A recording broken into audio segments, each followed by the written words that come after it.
It's been 7 days since that deadly crash in and around Sikaman that led to the death of 8 people, including the Defense Minister and the Environment Minister, as well as 6 others. This afternoon, we are asking very simple questions, trying to do geospatial analysis of what may have happened on the day, what was the terrain of that area where the crash happened. We also understand, based on the latest information we are getting, that government has already reached out for international collaboration as far as the investigation is concerned. Here is Beyond the Numbers, and this afternoon we have a special show, an extension of an hour, not the usual 30 minutes, so stay here with us for the next hour, and we are here to analyze everything for you. Papani Ashale will join us, Michael Ashale is joining us on Beyond the Numbers. Caleb Ziblim is on standby, and Winston Tackie. So we start straight from that geospatial analysis we've been talking about. And let's issue a disclaimer. We are not here to add to speculative analysis. We are working with what we know based on the data we have gathered from official sources, our own sources, as well as the experts we've spoken to as far as this issue is concerned, and those who have enough knowledge about such incident. That is what we are basing our analysis on, and we are not making any definitive claim as far as this analysis. Everything has to be indicative, projections, estimations, and what we know so far. We are here to guide you and to visualize what may have happened on the day. So we start straight from the Smart Wall and the Air Force Base where the whole thing happened, and Anthony Menu is doing the magic for us behind the closed door. And this is the Air Force Base. If you take a 3D view of the place, this is where the entire thing happened in terms of the journey and all of that. Caleb, we've been doing some work on how long it could have taken the Z-9 helicopter to move from the Air Force Base where it took off from to the destination of Boase, which it unfortunately didn't get to. What are the numbers that we know so far? Yeah, so we know if you're using a commercial flight, as the normal airplanes we use from Accra to Kumasi, that's about 40 minutes. And with the military helicopter, usually they can go lower, they can fly lower and then avoid some of the bad weather and the terrain. So possibly they could be there within an hour. So estimation is that maybe 40 to 50 minutes from Accra, the Accra base to Obuasi. So the estimation is that the journey should have taken about 50 minutes, give or take. So a 15-minute journey, Mike, and I'll come to Winston very soon. We understand, and we were covering that incident. Exactly 1 week ago, the whole studio was very, very busy. We were asking all the questions. Bright Quick and Co. were traveling to the site and all of that. We all don't know the exact time that the helicopter, the Z-9, crashed. But we've been learning. There have been some projection and estimation around the time based on eyewitness and experts who have been speaking on this. What do we know so far in terms of the crash?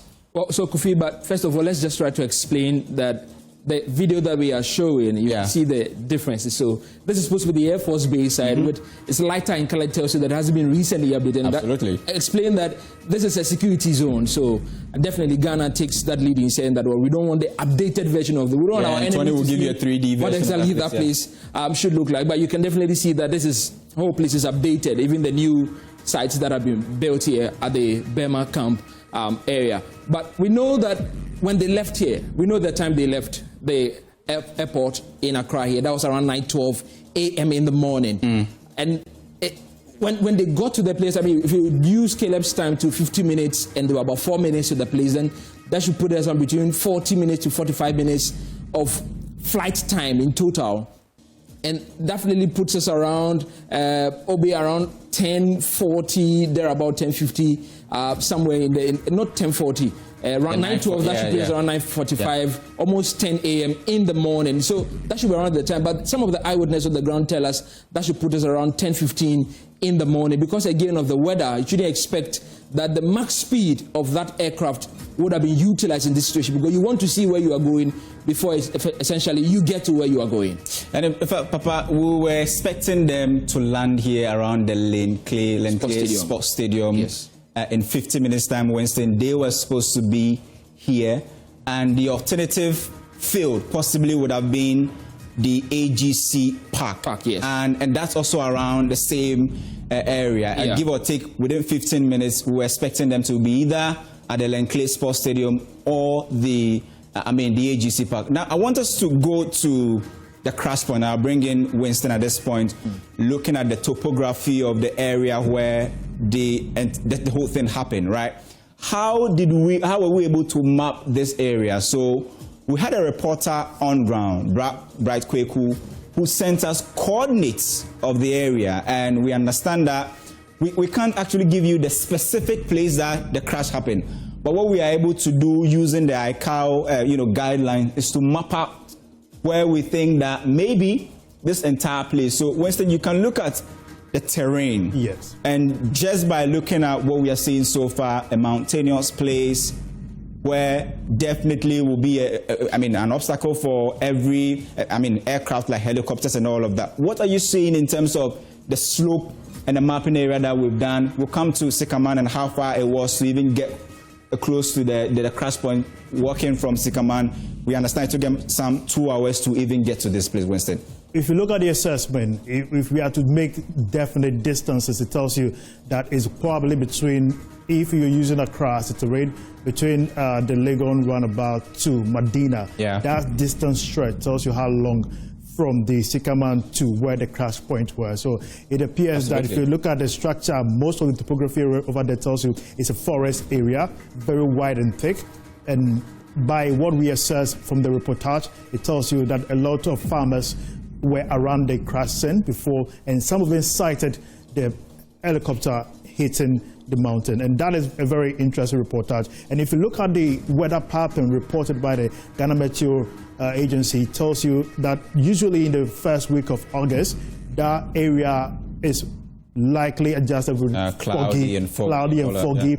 And this development tells you that it is quite risky flying in those terrain during those periods. And based on some of what we can see, if you look at the wide terrain from the east to the west, the northeast area of the Obuasi region, probably they were 4 minutes away from the landing site. And this tells you that probably they were just about to hit the ground before this happened, unfortunately. Well, an unfortunate situation last week. And Caleb, Winston bringing in the 4 minutes time.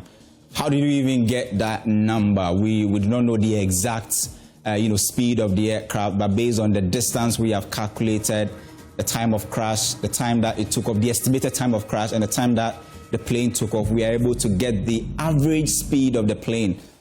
So, in terms of distance and numbers, how close were they to the Lenkley Sports Stadium or Boase? And you've been looking at the terrain also. What do we know so far about these mountainous areas, and what could have been the cause?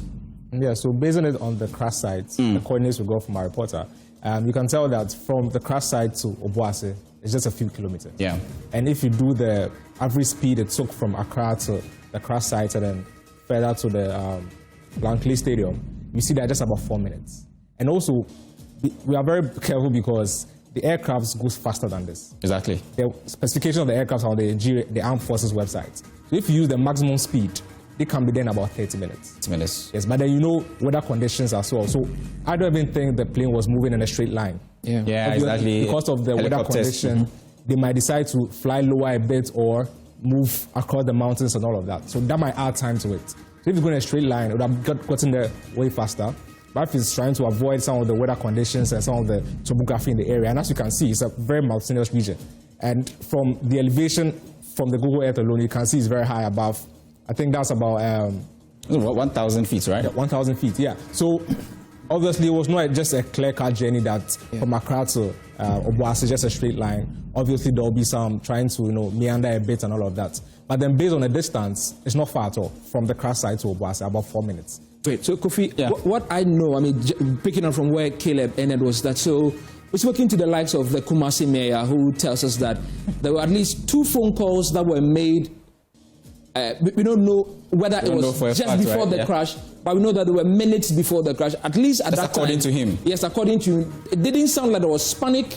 It didn't sound like these people were expecting anything to go south at that moment in time. What we know is that at that time, at least they were making arrangements to get the change of venue. And that's how come we have at least the change of venue on this particular map that where they were going to go, Leclerc Stadium, was the first port of call. Yeah. So what had happened was that their vehicles had been parked there. So there was a change in venue sometime between leaving Accra and this crash point, where they decided to eventually move their vehicles to a new drop-off point, so where the helicopter is going to land, and then the vehicles would transport them to Obuasi, where we know that the event was happening, that they were heading to, was going to happen. So Leclerc here was the original one. But subsequently, between leaving Accra and Sikaman, they changed their decision. And I'm saying before Sikaman because obviously Sikaman to that place in flight time, which should be around 1 minute, 2 minutes. And definitely the process where we are expecting that the helicopter went down. So that decision definitely was made way before getting to Sikaman in itself. But this is where eventually their dreams and hopes ended up. They did not get to their final destination or the recent or the new location that they had set up for themselves. If Anthony will be able to help us to strip off this whole bare land and show you what the land itself looks like on regular Google Maps, you'll be able to see the real terrain for itself. And this greenery covers up the real dangers of the area. Yeah. This is a very mountainous area. And if you look at it's a whole range, very long. It should be close to more than a region, a smaller region like the Greater Accra, could be put on that entire rugged terrain to cover the entire area. So even for people who knew about it, even for farmers who may see it from Sikaman, it wasn't an easy journey walking to the place. And Bright at least tells us that 2 hours of walking time from Sikaman, which is one of the closest communities to the crash site. Sikaman walking all the way. And even on the map, although we've plotted as a straight line, yeah. If you strip this off, you see hills and low-lying areas and valleys that you have to meander and try to navigate before you get to the site. And it was a difficult one. It tells us 2 hours just to move from Sikaman all the way to that crash point, as he himself sent us right from the grounds there. So the terrain in itself is a very difficult place. And this place where it happens is one of the highest points in the entire range.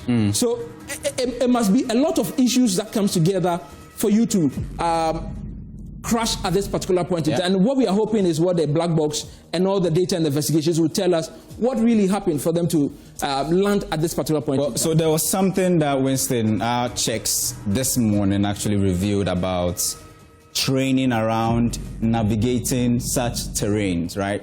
So we chanced on a news article from the Ghana Air Force itself. Yes. And the Tackie Air Force. July. Exactly. Somewhere July 24th, exactly. Yes.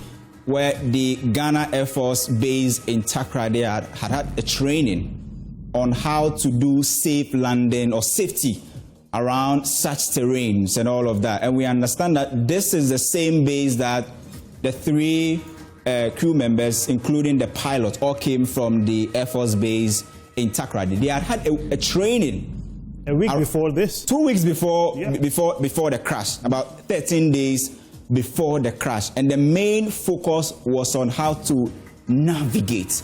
And I remember the air commander saying that, well, flying goes beyond your technical skills.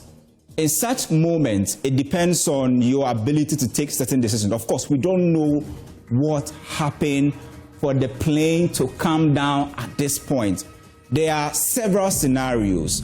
Nobody knows whether before the crash point, the plane was flying below, the required altitude, or it was already over the mountain or almost over the mountain before a crash. Nobody actually knows what may have happened, and we need to put that across that maybe information that we'll get from the black box will guide us. But Winston, does that mean that, we've heard from Wing Command retired Sogbodo, who said that, well, weather could be a big factor, but he says that any pilot who set out to go over such an area would have known the weather, the terrain and everything. So he doesn't really think that it could be the weather. Should we actually take out the weather factor, or you think that it should still be included, especially looking at the terrain of the area, Winston? You know, that particular training, he highlighted the critical need for swift decision-making. Exactly. Which the keyword there was swift, right? Yeah, swift. And that has to do with combining all factors available, especially to the pilot who is driving any aircraft or helicopter be it so. And he said that weather can come against you as the one who does the pilot. The territory can come against you, and within that period, probably you may have technical challenge, and that decision to determine where you will land at that point in time is within the pilot's discretion. Probably the area where he's going to land may be quite foggy, but he will have to assess the danger, whether it will be inimical to save certain life, the impact that is going to happen as at that time. Will it be minimal? Will lives be safe? But you could tell that already the territory where this accident happened, everything around that territory spelled danger. From the mountainous area to the forest area, there weren't any bare land available to make that decision, and therefore all the trees there were a bit higher. The cloud area was a bit foggy. Sighting and viewing was a bit difficult to see above the, you know how the mountainous areas are. Before you get closer, you could see every place looks foggy, and glass, probably it may be drizzling as at that time. Let's not forget, that morning it was drizzling in most parts of Accra. Even in Accra, yeah. Yes, and that could influence the swiftness of the decision or delayed decision. And all things being equal, we can say that it posed a very difficult situation for the flight and all the crew on board as at that time. Now, Caleb, just look at the red line. The red line, if Tony can give us that 3D view of the red line, and you see that this, the little geography I did in SHS will tell you that this is a mountain range, right? It means that it's in series, it's in, different folds. When you calculate, you see it actually covers a certain vast area where before you get to Obuasi, you have to navigate your way to actually get over this. We've heard Sogbojo saying that, well, he doesn't know. He said that what keeps the airplane, afloat in the air is the rotor. He doesn't know what may have happened to actually bring the plane down. We understand they've started investigation. The question I asked Winston, that now it looks like we are getting so close to technical, fault and all of that. But you and I have been looking at the ICAO, manual, which says that even the habits of the pilot, the opinion of the pilot's colleagues and all of those things are very, very important. You have been studying that document more. What do we know, in terms of such situation, Caleb? So I think the first thing we need to understand is that the site has been contaminated. Yeah. And that's very unfortunate because the radius of the wreckage in the first place is very important. If it's very spread out, it means that the plane could have exploded or something in the air and landed. If it's concentrated at one side, it means that it landed and then possibly crashed at a particular impact site. But then, so that's why it's very difficult at this point to be able to say that maybe this happened or that happened. But then I think the most important thing is that the protocols need to be followed. So in a situation like this, if the site was left untouched, then we could tell, okay, probably, the experts could tell probably how the flight came down. And also, like you said, the psychology is very important, how the pilot behaves. Also, in training, and all those who fly with the particular pilot knows his mechanisms. They know that probably in a situation like this, where a similar situation, the pilots would have done this or done that. So that will inform the investigative team that, okay, based on our training with this pilot or our flying experience with him, he would have done this first, he would have done that first before possibly the impact. So all these things come into play, and it's all part of the protocol, the Ghana Civil Aviation Protocol, which Ghana has, which is a Ghanaian document. It's not a foreign document. We wrote the document down in line with the ICAO principles. So all these things will have to come in play in the investigations, and with the black box, the black box is very important. Yeah. But I think we are overestimating the importance of the black box, because in 2014 there was a similar experience. Yeah. A Volta River Aviation helicopter crashed in the ocean.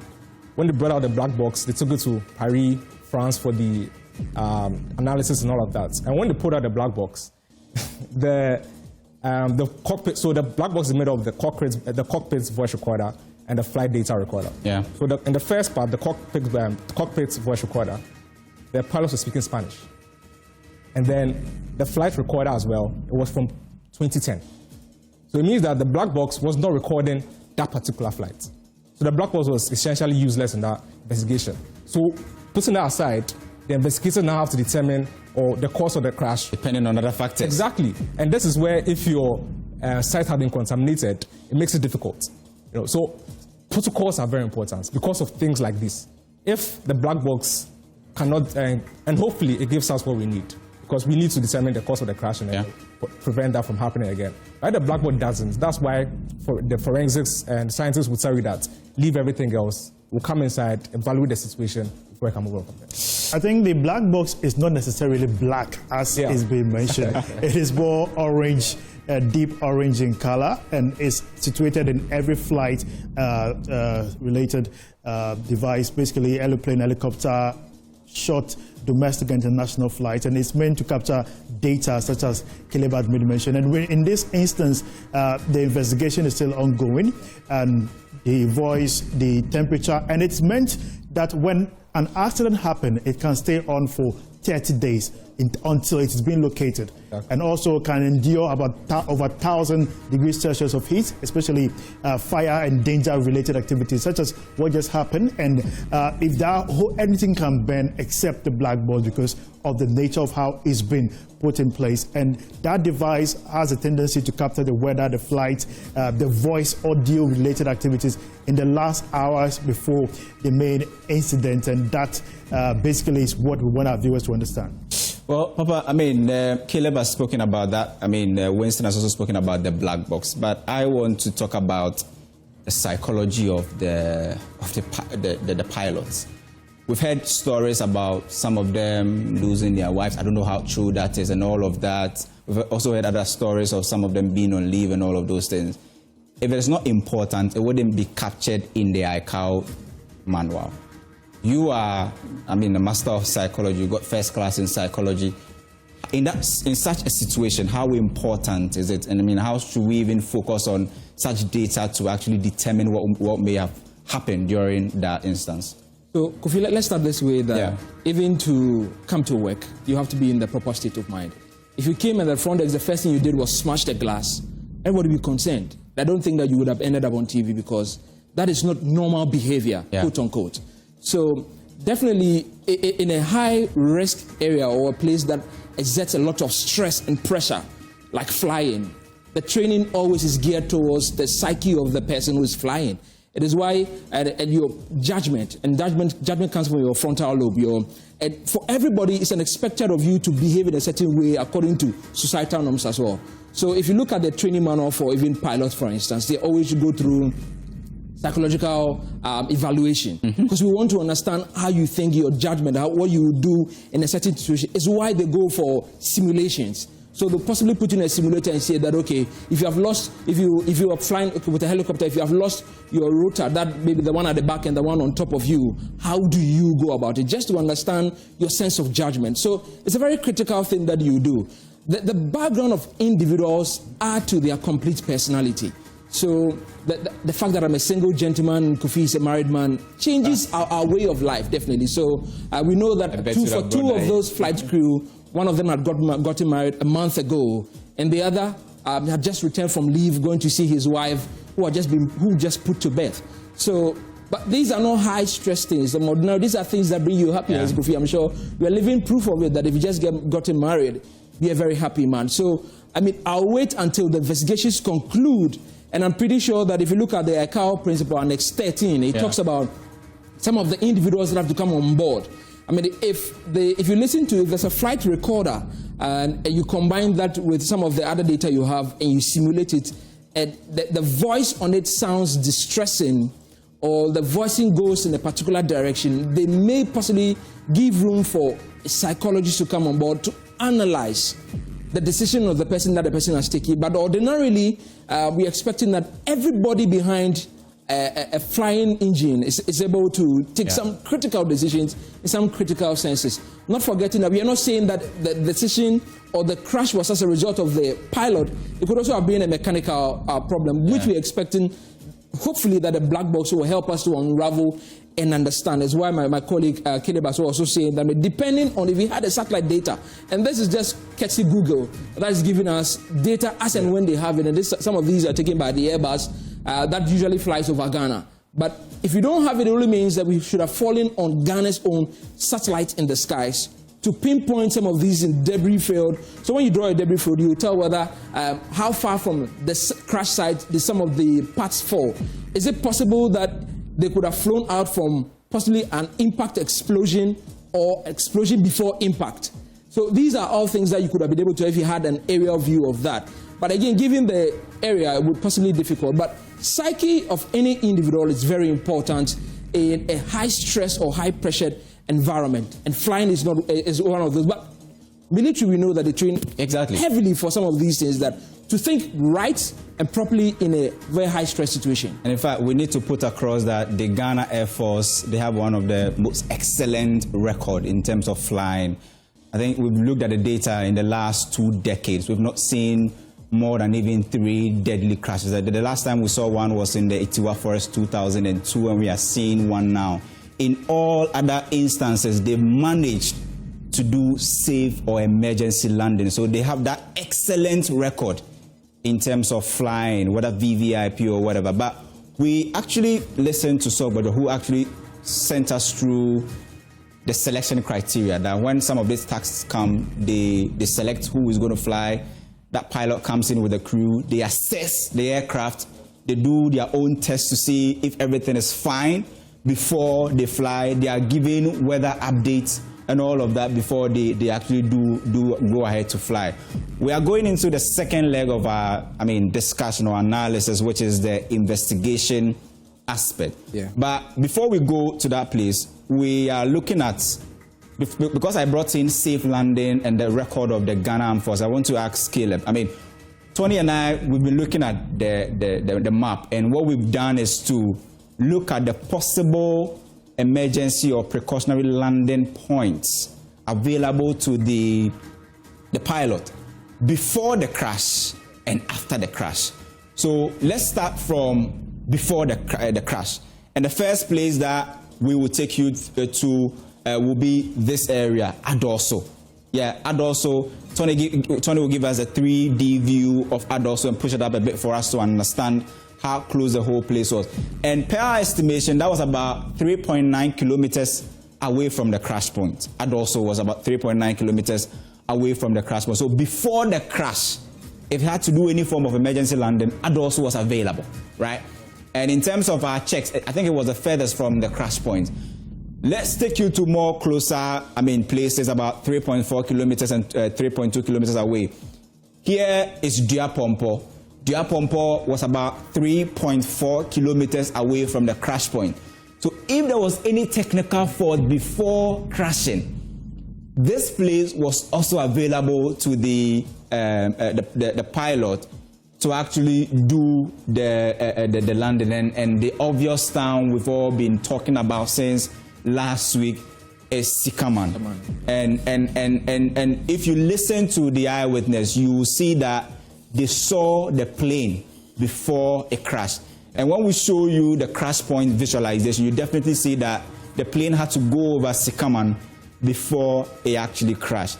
Now, we've looked at the emergency landing, and now let's move to... But on the emergency landing... Exactly, yeah. So also, we know that the aircraft lost radar with the base. 14 minutes relay.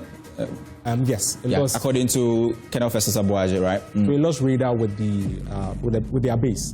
So in that situation, we don't also know if communication was affected. Probably it was. So if communication is affected, it will be difficult to tell where to land and when.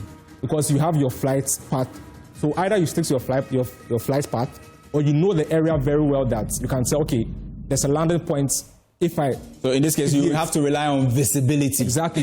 So if I deviate from my flight path, I can land somewhere else. No. So that also has to be taken into consideration, because you don't have communication with your base unless your base is telling you that, okay, you can move to this side or move to that side, and people say that phone calls were made and that's their claim. We can't actually exactly that. So the options are so many possibilities. So that's why we need to leave this to the investigation team to come out with, and hopefully, and I keep stressing on this, the black box, it's very important, but then it should not be overemphasized, because in the past it failed us. So we should be looking at other things. Forensics should come into play. The satellite, like Papani mentioned, like Michael mentioned over here, the satellite is very important. If we need to borrow some from, NASA or something, we should let them get their details, and then check that out. And then the government is now working with some international bodies on that. So hopefully we'll get a better picture of this. Well, we've also done the checks and we've seen that, well, maybe if they had a technical fault after the mountain range, there were also available spots for safe landing. In Kranza, for instance, was available. There were other towns also available if they had managed to possibly go over the mountain with good visibility as well. With good visibility, and then there's also another town also available. But what we don't know for a fact is what happened in the air for the aircraft to come so low to crash. Nobody is able to actually give that fact or data currently, and we are all relying on what could be the data or the conclusion of what we'll possibly get from the black box. So Winston, let's go to the black box. You say that, well, the black box is not as black as we think. You've given us the color and all of that. But in terms of what we heard today from the Deputy Defense Minister, who said they've already reached out for international collaboration. You've been reading a lot about the black box. You are not an expert though, but your job as a journalist is to actually explain to others what may be complex. What do we know so far in terms of the international collaboration and the black box itself? It's interesting to know that when it comes to flight, so long as you're lifted above the grounds, all communications remain intact. And that is between you, the radar, and one who is guiding the particular aircraft. And in that situation, the black box, which contains both the audio, the visual, that captures the flight route and all the data that has to do with the communication within the last hour. And like I said earlier, which I like to emphasize, is that the black box is not black in nature. It is deep orange in color because because of the date, it's done that because if it will be easy for you to identify in situations like that, and that a way protects the integrity of the information that has been captured as at that time. And it's important to enhance investigation or to guide later decision making in situations like this. Not just in Ghana, we've seen similar situations happen across Africa, where in Kenya, a defense minister was also related to that particular situation. In most parts of Africa, some were flights, some were helicopters, and this situation advises not just, and there's always collaboration amongst security agencies across the sub-region.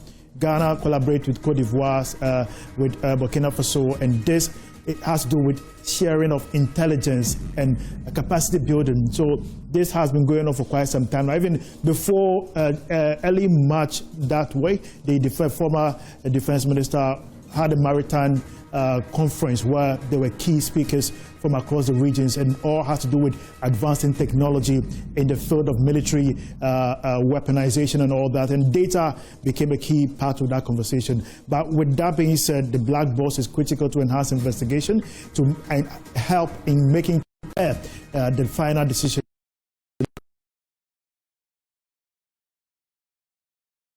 Everybody wants to understand what led to. Beyond comprehension, it affects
international collaboration in terms of its interpretation and the entire investigation as well, Michael? Okay, so first of all, I'll start with what Caleb said. So we have two data that mainly are supposed to be collected. I mean, in an ideal situation, you'd have the CVR or the FDR, the flight data recorder, and then the cockpit data recorder. So if you have both of them, you are able to piece them together or align them just right. You'll be able to have almost like a 3D of the entire incident just seconds before it went down. And hopefully, we hope that we have information on that black box that we managed to pick up. Even if you don't have it, it's more than enough information that we have to invest in making sure that every flight in Ghana has one of those, and one of those recommendations that possibly will be passed. So ICAO, if you go to the ICAO, the Chicago Convention specifically on the ICAO protocol is that if you look at Annex 13, it spells out what should happen in an event of a air crash investigation and who should be taking point in that. Because it happened in Ghana, obviously Ghana takes point. Even if the black box is taken to anywhere in the world, Ghana's investigators are the ones who will decide who gets access to it and who doesn't get access to it and who joins the investigations at any point. So we take point definitely. But if you look at it, currently in Africa, though, we don't have any of such. So what we've heard from the deputy minister, defense minister, is that this black box is going to be flown to China for a good reason. The Z-9 helicopter involved in this crash is a Dolphin model of the Z-9 that is specially made from China, and that's where we got ours from. So it's very important that this black box goes to its maker of a sort. The Harbin. Yes, the Harbin goes to its maker, where they will do their own analysis based on all the data. They know which screw is supposed to be where, they know which data is supposed to be what. And if it's encrypted, they were the only ones who will have the decryption to use on this black box. But if you go to, there's so many of those investigative bodies around the world. You know, NTSB is supposed to be for the USA. We know that for China, it's supposed to be China's CAAC, Accident Investigation Labs. That stands for China Aircraft, Aviation Aircraft Coalition or something like that. That they're supposed to be looking into this. If you go to, there's some also in Canada, there's one in Paris, there's another two in Australia that we could have used. But again, we've chosen China specifically because of the aircraft model and where we got it from. And the expertise definitely lies with the Chinese. Quite a number of things has also happened. So we know that in Ghana, we have an Aircraft Investigations Department, AID. They currently tell us that because it's a military aircraft, they don't have direct control over what happens. But there possibly is an indication that they may be roped into this investigation. And when they come on board, so they together with the military will be taking point in this, together with the Civil Aviation Authority. They will join and then take point on this. And when they go, they have the opportunity, of course, the CAAC will be added to this in this protocol. They must be part of it because this is their aircraft as well. And then these four groups together will decide on who to invite and who to take out. What we know we'll need again is that we'll need analyzers. Analyzers will be looking at, if you have audio from the cockpit, somebody has to analyze it, listen to it, and take out noise. You know, there's a helicopter, so the motor definitely is very noisy. And I've been in one, not the Z-9, of course. My mother and father shouldn't be afraid. Not in the Z-9, but it was a very noisy Z-9 is safe. Yes. I mean, every aircraft gets so it's very noisy, so you need somebody to clean that data, to take away the background noise and all of that. Again, you also, instruments have their own reading. Somebody definitely has to take point on that special place. What was happening, what buttons were on, which ones were off, which ones were pressed minutes before, seconds before. Somebody has to take space in that one. So, and again, somebody specializes in just audio. The audio from the cockpit itself, and again, audio from the passengers. As it be, and this place, if you know how airplanes and helicopters work, these two places are always separated. The pilots and the passengers don't see each other all the time.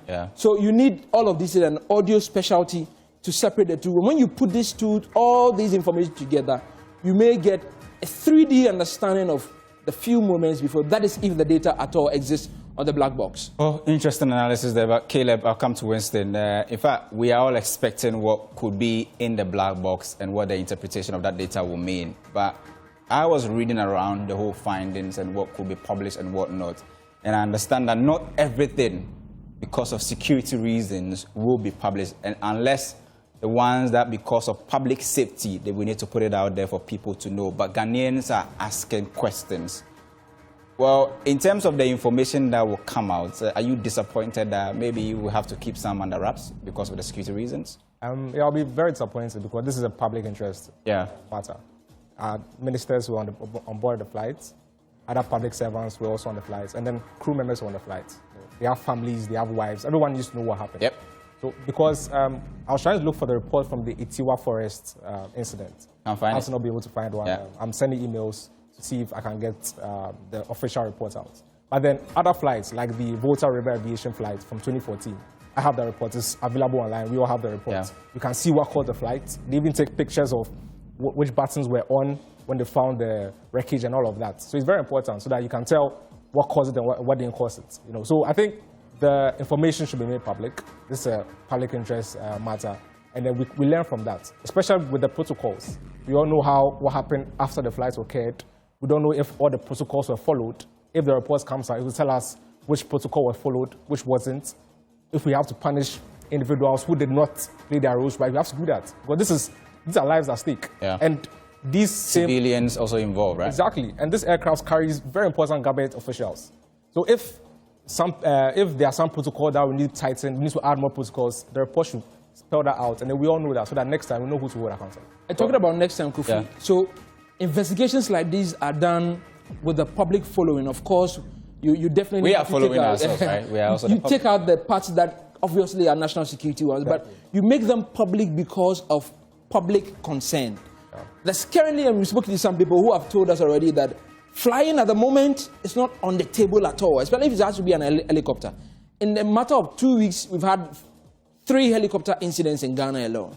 So it's a concern, a public concern that must be addressed only through sharing the right information. Precautionary landing, right? Exactly, sharing that information through the public so that people trust the system that they are going to board and then enjoy the knowing that this is going to be safe and that it has to take an ungodly hand to get all of this to fall south. Yeah, in fact, Winston, would you also be disappointed if the entire report is not made public, just maybe portions for public consumption? I think, you're a civilian, one of us here is a military man. Right? Yeah, I think there's caution in how the information will be disseminated, which is quite important. Not many people can contain some level of information. Yeah.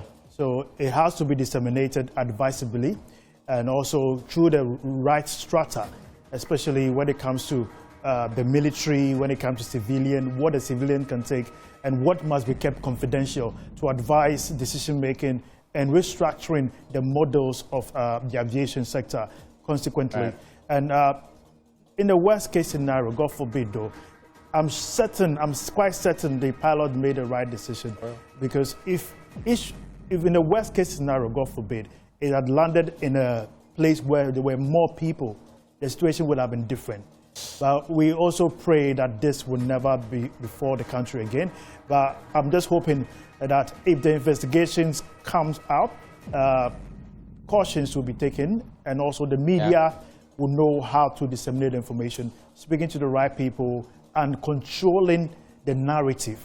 Because there are instances where people over-exaggerate certain facts and add their assumptions and presumptions which are not backed by data or credible analysis. But all this happens when there's so much secrecy around the matter as well. No, exactly. That's why I said cautious dissemination. Exactly. Because if you don't put out the data that will not spark assumptions, it's important that, because for instance, if I should put it in English, someone interpreting it in Tree will add their own drama to it. Someone interpreting it in Ghana will add their own drama to it and make it sound as if he was standing there when he was watching the helicopter come down. Irrespective, it's important that communications are done in all languages so that people understand the clarity to advise themselves. In instances where they see similar situation happening, they who are civilians, what they must do when situations happen, how they must approach it. Just as one of our reporters said, he saw some of the debris about 1 hour before the real crash site. And that should tell you how explosive the situation were before they got there. Well, thank you guys. I mean, Papa Neil will have the last words. Caleb, I mean, you and Winston were speaking. I mean, but one thing we need to know that our master technician who is behind, Anthony Menu, will show us a map of Galamsey sites, and we have measured the perimeter of that area, and we are talking about the size about more than 200 football fields, right? And this Galamsey site, per our checks and the analysis we've done in the mapping, is just about 3.5 kilometers away from the crash point. So you have this entire area. These are degraded lands sitting in the midst of the forest. And I heard Caleb say, I mean, if you look at the map, you see the destruction and all of that. Papa, you may have the last words. All right, Kofi. So dealing with Galamsey as the course have started and publishing the investigative report also helping the families get closure. I mean, because of my psychological background, I just want to end on that it all helps for all of us to find closure at the end of the day. This is a very sad situation. 8 individuals, 2 ministers, 3 flight crews. It's a very devastating one, and it will help all of us. If this data at Galamsey, the place map read all of these areas are Galamsey sites. It's a long stretch, almost as long as the mountainous region itself. 200 football fields combined, very destroyed. We have to deal with them at the end of the day. Not far from Obuasi as well, where the event itself, which was going to talk about sustainable small-scale mining in communities. So definitely thing that we have to deal with. Yeah, I mean, Caleb, last words, brief. Yeah, I think so. This is the moment to deal with the Galamsey issue, very ruthless, and then we should not relent. Environmental crime, they say we should call it now, right? Yes, environmental crime is. I mean, it's terrible. So we have to use this moment, even though it's a sad moment. We have to use this momentum to end the menace. Well, maybe as a nation, we have to kill Galamsey before it does something else to us. This has been Beyond the Numbers with me, Isaac Kofi, Agyei. Michael Ashali joined us. Caleb Ziblim, as always, has been with the team. And Winston Tackie, who has been giving some sort of subtle gospel in the whole thing, you know, hoping and praying that something of this nature will not happen again. And this has been the extensive version of Beyond the Numbers. It's been an hour. You have to join us on Friday at 5:30 as we bring you another exciting edition. Bye-bye.